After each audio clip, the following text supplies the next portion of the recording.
이른바 정의원의 문건을 비롯한 청와대 문건들의 유출 경로 대부분 확인됐습니다.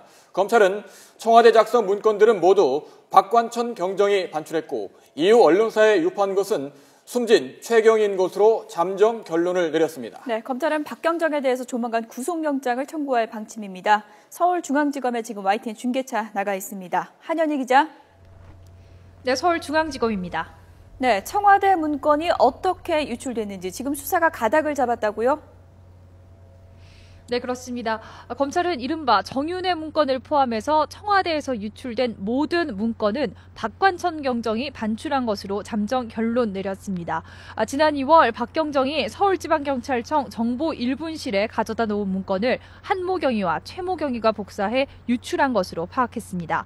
한경위는 박경정이 가져다 놓은 문건들을 복사했고 이후 최경위가 언론사에 전달한 것으로 가닥을 잡은 겁니다.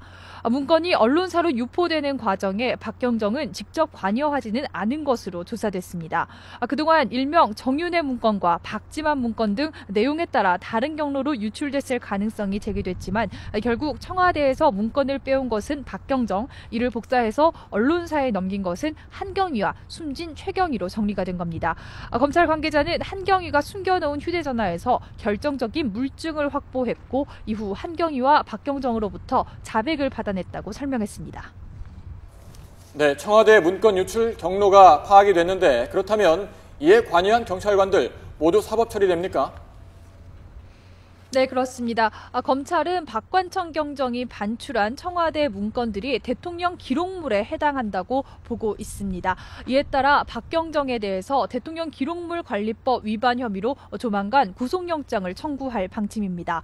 대통령 기록물을 유출했을 경우에는 7년 이하의 징역 또는 2천만 원 이하의 벌금에 처하도록 규정돼 있습니다. 이와 함께 문건을 복사해서 언론사에 넘긴 한경위에 대해서는 공무상 비밀을 누설한 혐의가 적용될 것으로 보입니다. 공무원이던 사람이 직무상 비밀을 누설하면 2년 이하의 징역 또는 5년 이하의 금고형으로 처벌받을 수 있습니다. 검찰은 한경위에 대해서는 구속영장을 재청구하는 방안을 고려하고 있지만 언론사에 문건을 넘긴 최경희의 경우 이미 숨졌기 때문에 공소권 없음 결정을 내릴 가능성이 높습니다. 이와 함께 검찰은 청와대로부터 받은 감찰 자료 가운데 7인회 지목 내용은 없다고 밝혔습니다. 그동안 청와대 감찰을 통해서 조응천 전 비서관과 박경정 등 7명이 문건 작성과 유출을 주도했다는 의혹이 제기됐었는데요.